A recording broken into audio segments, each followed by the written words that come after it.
akam masjidda ishlayman deydilar, bir mashinam bor.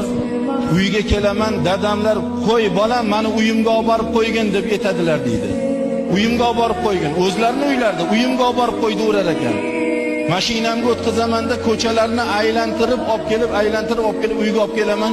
Ey bolam baraka top, baribir o'zingning uying yaxshi deb duo qiladilar deydi.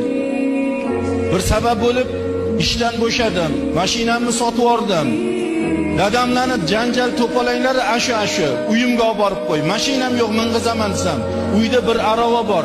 Bir to'shakni solib dadamlarni aravaga o'tkazib, qilib hovlida aravada aylantirib olib kelib, mana uyingizga keldi desam, ey baraka top bolam, o'zingning uying yaxshi deb duo qiladilar deydi. Shu kunlarda mana shu ahvol o'tirdi. Bir kun duoga qo'l ochib, qo'lingni och bolam dedilar. Menga qilayotgan xizmatlaringdan men roziman. Xudoyam rozi bo'lsin. Iloho orqangdan dunyoni podsholari yursin deb duo qildilar deydilar. Men endi hech qayerda ishlamasam, hech kim bo'lmasam, ana ortimda qaysi podsho yuradi deb, endi dadamlar jinni boshlar tomlari ketgan, aqllari zoyi aytdilarda qo'ydilarda deb qo'ydim deydilar. Mustaqillik bo'lib ishlarga tiklanib, taqdir taqozosi bilan diniy qo'mitaga, O'zbekiston diniy qo'mitasiga rahbar bo'ldim.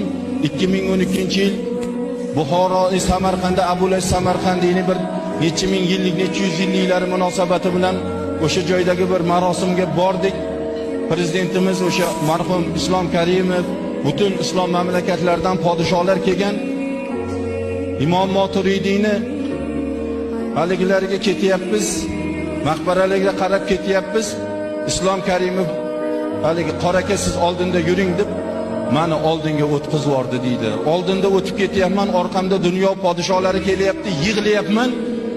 Birtasi kelib, "Ey qoraka, nimaga yig'laysiz? Axir orqangizda dunyo podsholari kelyapti. Yig'lamang, nimaga yig'laysiz?" desam, bir paytlar otam, "Bolam, men sendan roziman. Dunyo podsholari orqangdan yursin deb duo qilsalar, dadam jinnida endi aqllari yo'q, aytib qo'ydilarda deb yuribman.